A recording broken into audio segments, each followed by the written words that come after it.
Hello student, मैं Gopi Chakravarti. Welcome to my YouTube channel Akshara education centre. और आज हम मध्य प्रदेश शिक्षा मंडल द्वारा डाले गए नवीन ब्लूप्रिंट के बारे में चर्चा करेंगे। तो आज हम क्लास कक्षा 10वीं के बारे में बात करेंगे, क्लास 10 के बारे में बात करेंगे कि किस किस विषय में कितने कितने अंकों का डिस्ट्रीब्यूशन किया गया है, कितनी इकाई बनाई गई हैं और कैसे कैसे प्रश्न आएंगे, विषय संबंधित प्रश्न कैसे होंगे और विश्लेषणात्मक प्रश्न कैसे होंगे। ठीक, वो सब चर्चा करेंगे। तो चलते हैं वीडियो की तरफ। प्यारे बच्चों, आपको स्क्रीन पे दिख रहा होगा कि कौन कौन से चैप्टर से कितने कितने अंकों का डिस्ट्रीब्यूशन किया गया है। मैं यहाँ पे पढ़ देता हूँ एक बार। तो इकाई 1 में यहाँ पे गणित के सिलेबस में यहाँ पे 3 इकाई बनाई गई। हर एक विषय में 3-3 इकाई बनाई गई हैं। तो पहली इकाई में क्या क्या रखा गया? तो पहली इकाई में वास्तविक संख्याएँ, बहुपद, 2 चर वाले रैखिक समीकरण, द्विघात समीकरण और समांतर श्रेणी, ये 5 चैप्टर इकाई 1 में रखे गए हैं। तो यहाँ अंकों का डिस्ट्रीब्यूशन किस तरीके से किया गया है? तो यहाँ 1 अंक वाले कुल प्रश्न कितने होंगे? 10। कितने क्वेश्चन होंगे? 10। तो कुल अंक कितने हो गए? 10। आपको वहाँ समझ में जाएगा, आप लिखें पूरी। फिर भी मैं यहाँ पे समझा दे रहा हूँ आपको कि कैसे अंक बनाए गए हैं। अब 3 अंक वाले कुल कितने प्रश्न होंगे? 3। तो कुल अंक कितने हो गए इसके? 9। और 4 अंक वाले कुल कितने प्रश्न होंगे? तो वो होंगे 4। तो कुल कितने अंक हो गए? 16। तो इस तरीके से यहाँ से इकाई 1 से 35 नंबर का आने वाला है। देखिए, इस बार क्वेश्चनों में अथवा वाले हमको मिलेंगे कि नहीं मिलेंगे, और जो होते हैं अथवा वाले जो क्वेश्चन होते हैं वो मिलेंगे कि नहीं मिलेंगे। तो वीडियो के साथ बने रहिए, मैं आपको बताऊंगा अथवा वाले क्वेश्चन आएंगे कि नहीं आएंगे, और नहीं आएंगे तो क्या हमें ऑप्शन मिलेगा, कितने क्वेश्चन करने पड़ेंगे, कितने क्वेश्चन होंगे, ये सब बताऊंगा कि आपको 3 अंक वाले कुल कितने क्वेश्चन मिलेंगे और कितने करने होंगे, 4 अंक वाले कुल कितने क्वेश्चन मिलेंगे और कितने अटेम्प्ट करने होंगे। ठीक, वो सब बताऊँगा। इकाई सेकेंड में मैथ्स के सिलेबस में, इकाई सेकेंड में कितने रखे गए हैं? तो इकाई सेकेंड में त्रिभुज, निर्देशांक ज्यामिति, त्रिकोणमिति का परिचय, त्रिकोणमिति के कुछ अनुप्रयोग और वृत्त, ये 5 चैप्टर इकाई सेकेंड में रखे गए हैं। तो यहाँ पे अंक का डिस्ट्रीब्यूशन कुछ इस तरीके से किया गया है कि 1 अंक वाले यहाँ पे भी 10 क्वेश्चन होंगे। ठीक, 3 अंक वाले यहाँ पे 3 क्वेश्चन होंगे। ठीक, तो 10 क्वेश्चनों के 10 अंक, 3 अंक के 3 क्वेश्चन तो 9 अंक, और 4 अंक के यहाँ पे 3 क्वेश्चन, तो कुल कितने अंक हो गए? 12। तो यहाँ से अंकों को कुल कितने अंक हो गए? 31। सेकेंड इकाई से जो 5 चैप्टर लिए गए हैं उनमें से 31 अंक का आने वाला है।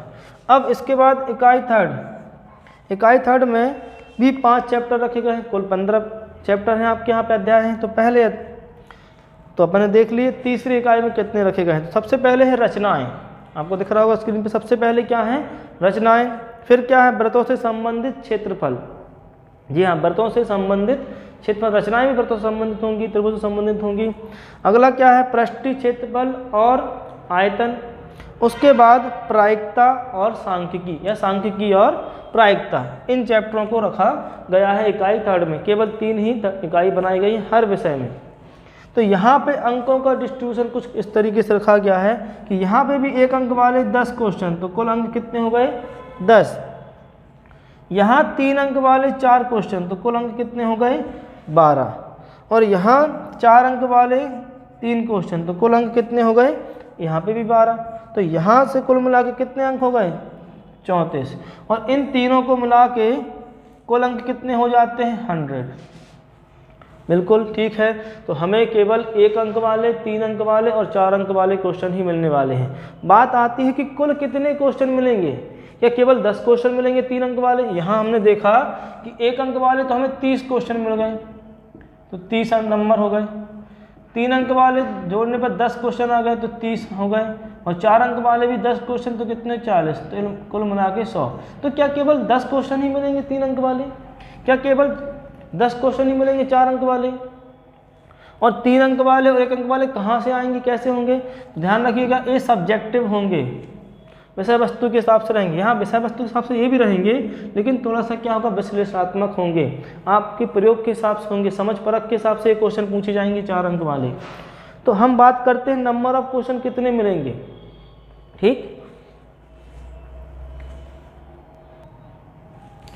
तो देखिए यहाँ पे निर्देश में दिया गया था कि 3 अंक वाले यदि 5 क्वेश्चन में से हमें कोई 3 अटेम्प्ट करना है। कितने अंक वाले? 3 अंक वाले 5 क्वेश्चनों में से हमें कोई 3 अटेम्प्ट करना है। इसी प्रकार 4 अंक वाले जो क्वेश्चन होंगे उनमें 6 में से कोई 4 अटेम्प्ट करना है। तो ये थोड़ा सा कन्फ्यूजन हो रहा है। तो यदि मैं ओवरऑल बात करूँ तो मैंने एक आंकड़ा फिट किया है, या मेरे हिसाब से कि जो कुल क्वेश्चन मिलेंगे हमें कितने अंक वाले? 3 अंक वाले। 3 अंक वाले आपको 15 क्वेश्चन मिलने वाले। कितने क्वेश्चन? 15 क्वेश्चन मिलने वाले हैं।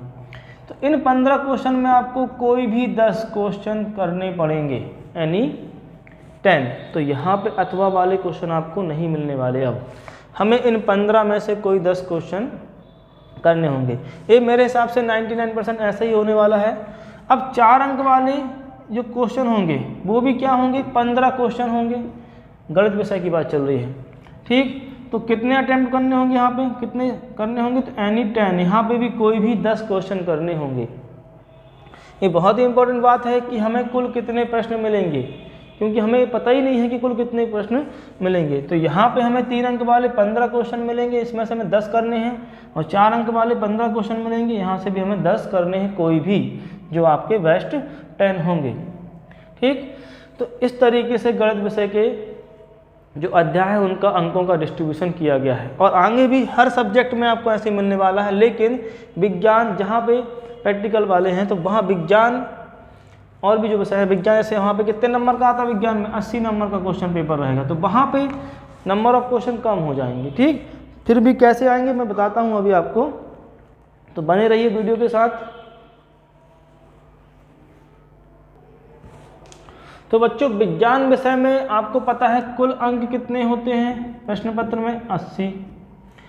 इन 80 अंकों को कुछ इस तरीके से डिस्ट्रीब्यूट किया गया है। आपको स्क्रीन पे ब्लूप्रिंट दिख जाएगा कि इकाई 1 में, यहाँ पे भी 3 इकाई बनाई गई है। तो इकाई 1 में कौन कौन से चैप्टरों को रखा गया है? तो इकाई 1 में सबसे पहले रासायनिक अभिक्रियाएं एवं समीकरण, दूसरा अम्ल, क्षारक और लवण, तीसरा धातु और अधातु, चौथा कार्बन और उसके यौगिक, और 5वां तत्वों का आवर्ती वर्गीकरण। ये आपको स्क्रीन पर दिख रहा होगा। तो इकाई 1 में इन 5 चैप्टरों को रखा गया है। जो अंकों का डिस्ट्रीब्यूशन होगा, यहाँ पे 1 अंक वाले 8 क्वेश्चन होंगे, तो 8 अंक हो गए। 3 अंक वाले कितने? 2 क्वेश्चन, तो कितने अंक हो गए? 6। और 4 अंक वाले कितने क्वेश्चन? 3, तो कितने हो गए? 12। तो इस तरीके से कितने अंक हो गए टोटल? टोटल अंक हो गए 26। अब इकाई 2 में, विज्ञान में इकाई 2 में क्या क्या रखा गया है? तो इकाई 2 में रखा है, आपको स्क्रीन पर दिख जाएगा, जैव प्रक्रम, नियंत्रण एवं समन्वय, जीव जनन कैसे करते हैं, इसके बाद अनुवांशिकता और जैव विकास, और लास्ट इसमें रखा गया है प्रकाश का परावर्तन और अपवर्तन। तो यहाँ पे भी अंकों का डिस्ट्रीब्यूशन कुछ इस तरीके से कि 1 अंक वाले 8 प्रश्न, तो कुल अंक हो गए 8। 3 अंक वाले 3 प्रश्न, यहाँ संख्या बढ़ा दी गई है, अंक हो गए 9। और 4 अंक वाले 3, तो कितने हो गए? 12। तो इस तरीके से कुल कितने अंक हो गए इकाई सेकंड से? इकाई 2 से यूनिट सेकंड से 29। अब इकाई 3 में लास्ट इकाई होगी, इसमें किन किन चैप्टरों को, अध्याय को रखा गया है? तो सबसे पहले रखा है मानव नेत्र और रंग बिरंगा संसार। सेकंड रखा है विद्युत, और इसके बाद रखा है विद्युत धारा के चुंबकीय प्रभाव। अगला है हमारा पर्यावरण और प्राकृतिक संसाधनों का प्रबंधन। और अंकों का डिस्ट्रीब्यूशन कैसा है? 1 अंक वाले 8, तो टोटल 8 अंक। 3 अंक वाले 3, तो कितने? 9 अंक। और 4 अंक वाले यहाँ पे कितने हैं? 2, तो कितना हो गया? 8। तो कुल अंक होगा कितने? 25। और इनको ऐड करने में कितना आ जाएगा? इनको ऐड करने में कुल अंक हो जाएंगे 80। यहाँ पे भी 1 अंक वाले वस्तुनिष्ठ प्रश्न होंगे, MCQ होंगे। 3 अंक वाले सब्जेक्टिव होंगे, और जो 4 अंक वाले होंगे वो लॉजिकल क्वेश्चन होंगे, समझ परख के हिसाब से होंगे, एनालिटिकल होंगे, विश्लेषणात्मक होंगे। मतलब बुक से कंटेंट तो बुक के यूज होंगे, लेकिन आपकी समझ परख के हिसाब से आपने बुक को कितना समझा है, उसके कंटेंट को कितना समझा, उस टाइप के क्वेश्चन बनाए जाएंगे। ठीक, जरूरी नहीं कि बुक से ही उठ के पूरे क्वेश्चन आ जाएँ, वो उसमें कुछ इस तरीके से फेरबदल करेंगे कंफ्यूज करने के लिए, क्योंकि वो समझ परख के हिसाब से होंगे। तो ये विज्ञान विषय का डिस्ट्रीब्यूशन हो गया। अब यहाँ पे हम संख्या की बात करें तो देखिए, एक अंक वाले तो 8 8 8 कितने, एक अंक वाले 24 प्रश्न होंगे। ठीक, ये तो कोई इसमें कन्फ्यूजन नहीं है। 3 अंक वाले यहाँ 2 यहाँ 3 यहाँ 3, कुल कितने हो गए 3 अंक वाले 8 प्रश्न हो गए। तो कितने प्रश्न हो गए, 8 प्रश्न हो गए। अंक अपन को पता है 24। अब 4 अंक वाले 3 प्रश्न यहाँ पे, 3 यहाँ पे, 2 यहाँ पे, कितने हो गए 8 प्रश्न। कितने 4 अंक वाले, तो 32। कुल मिला के हमें 80 मिलने वाला है। अब यहाँ बात आती है कि क्या 3 अंक वाले केवल 8 प्रश्न होंगे, क्या हमें अथवा वाले क्वेश्चन जो मिलते रहे वो नहीं मिलेंगे? अथवा तो खैर नहीं मिलेंगे, लेकिन यहाँ नंबर ऑफ क्वेश्चन बढ़ा दिए जाएंगे। मेरे हिसाब से आपको यहाँ पे 3 अंक वाले 12 क्वेश्चन मिलेंगे और कोई आपको 8 करने होंगे, 12 या 11 मिल सकते हैं। ठीक, तो कोई आपको इनमें से कोई भी 8 क्वेश्चन करने होंगे। इसी प्रकार 4 अंक वाले क्वेश्चन भी आपको 12 या 11, फिर भी 12 तो मैं मान के चल रहा हूँ, 12 क्वेश्चन मिलेंगे और आपको इनमें से कोई भी 8 करने पड़ेंगे, है ना, होंगे। तो यहाँ 12 ये मिल सकते हैं, 12 ये मिल सकते हैं और आपको कोई भी 8 करने पड़ेंगे। जो आपके बेस्ट 8 होंगे वो आपको करने पड़ेंगे। तो ये विज्ञान का सिलेबस हो गया।